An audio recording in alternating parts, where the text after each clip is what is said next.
Jadi ibaratnya untuk perbanyakan sumber benih berapa kilo ya? Iya, berapa kilo atau berapa banyak per hektarnya kita butuhkan. Benih per hektarnya tergantung ukuran benih yang kita pakai. Tapi rata-rata per hektar, rata-rata ya kita pukul rata-rata per hektar itu paling kebutuhan yang kita atau benih yang kita butuhkan itu sekitar 300 sampai 350 kilo.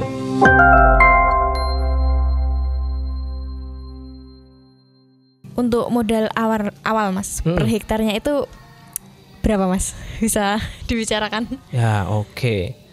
Untuk petani pemula ya ini ya. Iya, petani pemula aja. Sebenarnya modal awal terbesar kita untuk berbudidaya porang itu terletak paling besar 70% itu berasal dari pembelian benih, pengadaan benih. Jadi benih itu memakan produksi yang paling besar 70%. Kalau rata-rata per hektar hitungan saya karena saya sudah melaksanakan di lapangan per hektar untuk tahun pertama itu dari mulai pembersihan lahan sampai dengan perawatan itu tahun pertama itu kita memerlukan modal awal produksi itu mungkin di kisaran 60 sampai 70 juta. Itu udah bersih ya Mas ya? Udah ya, semuanya dari pupuk, pengadaan benih, terus pembersihan lahan, penanaman, pemupukan, penyiangan, herbisida dan lain sebagainya. Itu tenaga kerja 70 juta ya Mas per hektar. Juta.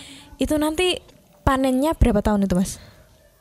Rata-rata kalau kita konsep ya tadi berbicara bagaimana cara budidayanya ya. Kembali lagi cara budidaya porang itu sebenarnya ada dua. Yang pertama itu adalah secara intensif dengan cara olah lahan sempurna, pengairan yang baik, pemupukan yang baik. Yang kedua adalah budidaya dengan cara TOT tanpa olah tanah. Jadi hanya pembersihan lahan, pembuatan tanpa harus ada pengolahan lahan, langsung dibuat lubang ditanam, terus selanjutnya dirawat. Hanya itu saja. Pemupukan masih, penyiangan masih tetap. Hanya saja perbedaannya sih kalau intensif dia pengolahan lahannya sempurna. Jadi ada dua teknik sebenarnya. Olah lahan sempurna yang intensif tadi dan TOT tanpa olah tanah. Jadi ada dua itu tadi. Itu berpengaruh nggak Mas? Tanpa olah tanah sama pengolahannya sempurna itu untuk panennya itu gimana Mas? Lebih menguntungkan yang mana gitu? Yang jelas kalau kita lihat produktivitasnya di akhir itu jelas lebih besar yang olah tanah sempurna. Karena kenapa? Tanaman porang adalah termasuk tanaman umbi-umbian. Di mana tanaman umbi-umbian itu ada di dalam tanah. Semakin gembur tanah, semakin baik struktur tanahnya, maka perkembangan umbinya akan semakin cepat, semakin besar. Dibanding dengan yang TOT tadi. Olah tanah gitu Tapi kalau kita pakai budidaya yang olah tanah sempurna jelas tanda kutipnya itu ada tambahan untuk biaya operasionalnya lebih tinggi dibanding dengan TOT tanpa olah tanah. Untuk hama dan juga penyakit yang menyerang tanaman porang itu Mas, gimana Mas? Kalau kita bicara tentang hama penyakit porang sebenarnya sih ada ya. Saya bilang ada karena memang kenyataan ada, tetapi tingkat serangannya sangat kecil dan tidak berpengaruh pada produktivitas, tidak berpengaruh dengan proses budidaya. Jadi sebenarnya ada beberapa sih penyakit atau OPT, organisme pengganggu tanaman untuk porang yang kemarin sudah diidentifikasi oleh Kementerian Pertanian juga sih untuk pest list tentang hama porang. Kalau kita lihat di lapangan, penyakit porang atau hama porang itu, contoh kalau penyakit itu sebenarnya ada dua yang sering kita temui di lapangannya ada dua sih sebenarnya. Busuk pangkal batang yang menyerang pangkal batang. Yang kedua adalah sejenis serangan hama penyakit di daun. Kalau orang-orang di sini sih petani porang di sini menyebutnya sih teyeng. Teyeng. Kalau bahasa ilmiahnya sih kata teman-teman pengamat hama itu sih Cercospora. Cercospora. Iya, jadi menyerang daun di mana daunnya itu berlubang nanti. Jadi seperti keserang jamur, dia termasuk fungisida. Fungi termasuk fungi. Jamur ya Mas? Jamur. Jadi dua penyakit itu termasuk fungi. cendawan. Nah, itu dari penyakit ya. Kalau dari hama, kalau hama sih sepengetahuan saya belum ada sih. Belum ada. Kalau di sini belum ada. Kalau di daerah lain mungkin sudah ada. Itu kemarin ada di daerah selatan, Madiun Selatan sih. Banyak ada teman-teman petani porang juga yang share ke saya ke grup. Itu ada serangan ulat penggerek batang. Oh, ulat penggerek. Iya, jadi di dalamnya di pangkal batang antara pertemuan antara umbi dan batang itu ada diserang oleh ulat yang ada di dalam batang porang itu. Biasanya yang penyakit itu Mas itu dikendalikannya dengan apa Mas? Itu kan berpengaruh banget ya Mas. Iya. Jadi busuk batang. Kalau pengendalian sih sementara sampai saat ini karena tingkat serangannya sangat kecil, ibaratnya tidak ada 1%. Akhirnya banyak petani yang belum melaksanakan pengendalian karena dibiarkan gitu ya, karena masih masih di ambang batas ekonomi. Oh iya. Masih di batas ambang ekonomi sehingga belum dikira belum ada penanggulangan. Tapi mulai saat ini kan masih dari dinas pun juga ada penyuluhan terkait dengan pengendalian hama porang, bagaimana nanti pencegahan seperti apa. Yang jelas sih kalau porang saya bilang itu hama penyakitnya masih minim.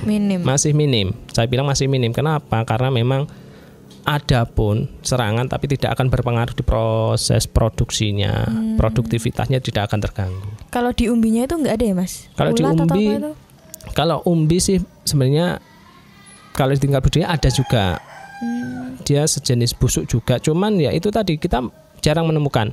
Mungkin busuk umbi itu terdapat nanti setelah panen, pasca panen sih sebenarnya proses panennya. Jadi waktu petani setor ke pengepul dan nanti di situ mungkin proses penyimpanannya kurang baik, waktu sortasi atau waktu kita mengumpulkan kurang baik, waktu di lahan atau di gudang akhirnya bertumpuk-tumpuk belum diproses akhirnya dia busuk. Kalau di lahan kita jarang menemukan. Oh gitu Mas. Terus dari artikel yang saya baca nih Mas, tapi nggak tahu nih Mas ini bener apa enggak itu katanya itu budidaya tanaman porang itu cocoknya menanam waktu bulan September. Secara ilmiah sih kita belum membuktikan. Secara ilmiah belum membuktikan, tetapi secara pengalaman, secara pengalaman ya. Banyak petani di sini konsepnya budidaya gini. Pada saat ini sudah ada petani yang tanam. Istilahnya kalau bahasa Jawanya petani porang di sini istilahnya gesang. Jadi tanam porang dari bulbil atau dari katak. Kita tanam bulan 5, bulan 6, bulan 7, bulan 8, bulan 9, bulan 10. Toh itu nanti akan tumbuhnya tetap di bulan 11. Oh, tetap di bulan 11 ya, Mas? Iya. Jadi mengikuti irama alam. Jadi waktunya musim penghujan, dia akan tumbuh. Musim kemarau dia akan mati. Dorman, bukan mati secara mati. Tanda kutip mati. Busuk umbinya enggak mati suri. Umbinya dalam keadaan tidur, istilahnya dorman lah bahasa kerennya. Jadi kalau kita di dalam artikel paling bagus di bulan 9, paling bagus di bulan itu kan baru wacana kan, belum studi ilmiahnya kan, belum ada ilmiahnya, belum dianalisa atau belum di istilahnya di lab kan atau bagaimana. Tapi yang jelas kalau tergantung daerah sebenarnya sih. Kalau daerahnya aman, karena musuh petani porang itu adalah satu keamanan sebenarnya. Kalau daerahnya aman sih, ditanam saat ini pun juga tidak apa-apa. Tapi paling bagus sebenarnya memang benar. Banyak petani sini, karena petani sini kan sudah petani senior, sudah berpuluh tahun untuk berbudidaya. Jadi petani sini saat panen umbi, dia sekalian untuk tanam. Jadi bekas lubang yang kita ambil, yang umbi bekas yang itu tadi kita panen lagi, langsung kita tanami katak. Oh, kataknya ya, Mas. Untuk keamanan itu gimana Mas? Maksudnya keamanan gimana sih Mas? Ya. Bisa dijelaskan? Ya, terkait keamanan. Yang saya maksud keamanan tadi adalah pencurian. Oh. Ya, karena mahalnya si katak, karena mahalnya bulbil, akhirnya banyak orang yang melakukan pencurian di lahan.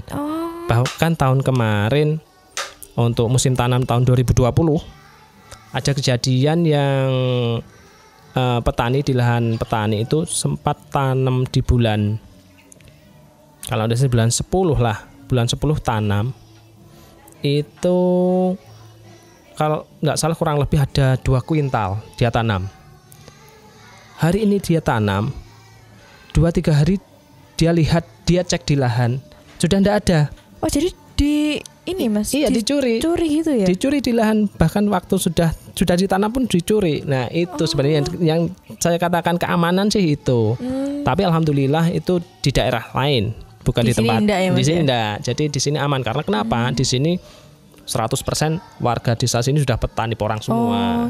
Saya kira itu dicuri waktu katanya jatuh. Ini jatuh. Iya, seperti itu pun Mas. juga ada. Juga ada. Makanya kemarin lewat LMDH, Lembaga Masyarakat Desa Hutan di sini dilakukan jadwal jaga. Jadi setiap pos-pos, setiap lahan itu ada pos jaganya. Selama kurang lebih 2 sampai 3 bulan lah kita nunggu proses panen. Kata kita jaga. Selepas itu kan kata sudah terambil semua, nanti jaganya sudah hilang. Soalnya mayoritas semuanya itu petani porang ya Mas di sini. Dan kebanyakan pencurinya dari luar daerah. Oh, jadi dari luar daerah yang ini gitu ya Mas. Ya Mas, terus ada pertanyaan lagi nih dari sahabat bibit. Oke. Kan saya itu juga ini Mas membaca berita-berita porang Madiun 1 di mana-mana itu Mas, di Instagram, di Google, di Safari itu seperti Mas. Jadi keunggulan porang Madiun 1 itu apa sih Mas sebenarnya?